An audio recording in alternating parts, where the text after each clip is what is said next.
Welcome back, YouTubers, to my channel of an everyday life of an Aspie. If you're following me right now, as I said, I'm Aspie. I'm all about creating mental health and awareness versus sharing my life stories with Asperger's syndrome and the like, and also give some tips and tricks along the way of how to manage and cope with these everyday struggles that you go through, as well as hopefully with some messages of hope regardless of what you're going through as your mentor and advocate and support.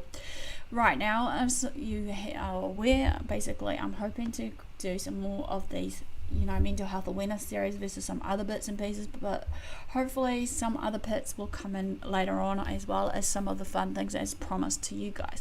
So in order to do, guys, basically right now this is just the mental health stuff that I want to just try and tidy up of the social anxiety and whatever else before I get into some of those disorders that I wanted to look into, as well as some other bits and pieces, even though we know this is going to be a big playlist, so I humbly apologize in advance. Just be on mind also, as I keep saying as a disclaimer, when I'm sharing these mental health disorders, I'm no medical professional. I'm just my normal self trying to get on with my everyday life regardless of what I go through. That some of it is based on my life experiences and how I manage and treat, or shall we say how I cope with these in my everyday life. Some of these tips and tricks may be of value to you regardless, even step by step, of the techniques and methods that's been put into place regardless, and hopefully within this that we can just basically share upon our experiences and that together as an open forum regardless what it may be.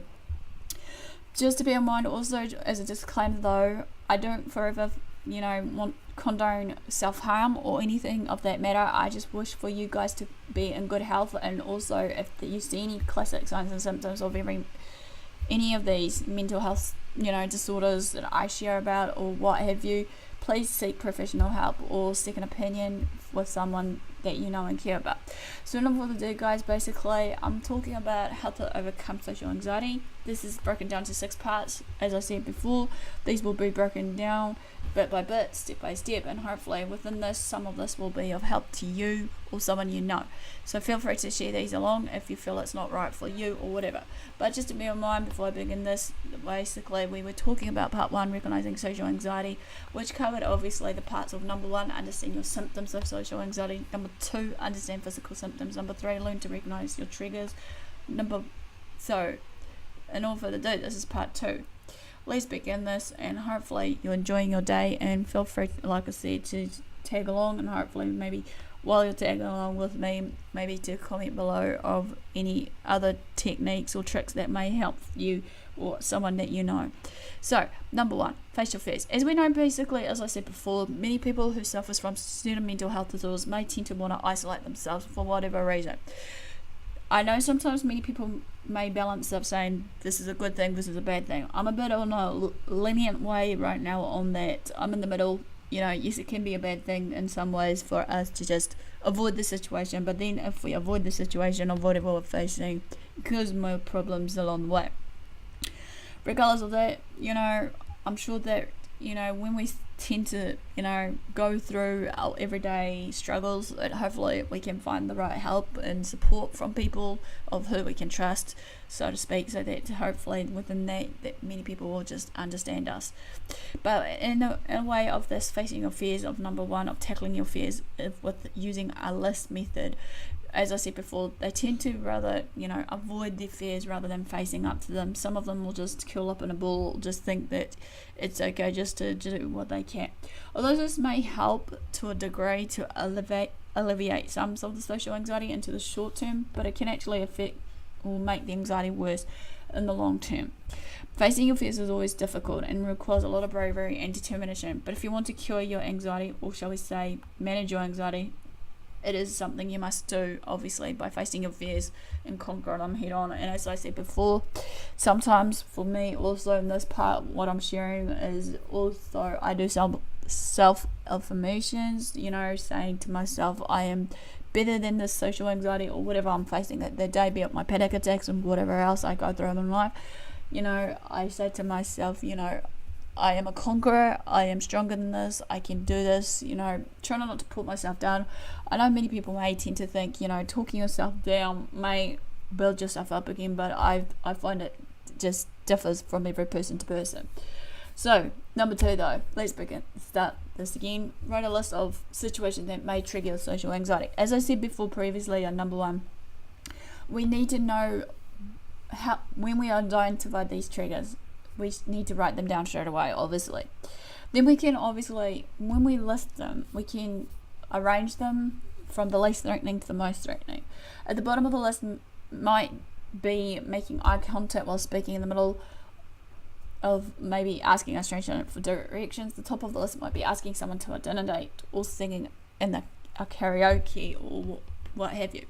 If you do struggle to rank your fears, however, try assigning them to numbers. Go 1 to scary triggers, or 2 to quiet scary, and 3 to terrifying if need be. Okay, so it gives you a fair idea there.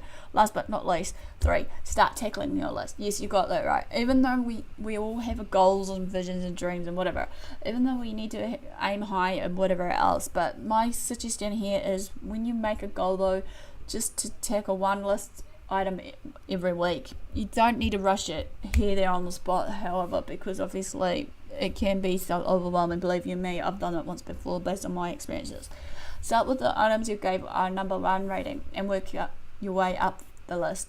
You want to start with the more manageable items first and build your confidence as you attempt the more challenging items. Remember that you get credit for just trying. You may not need more than one attempt to succeed. Every failure is one step closer to success. However, people with anxiety tend to make an all or nothing approach. Either you summon up the courage to ask to sit next to someone at the coffee shop, or you fail forever.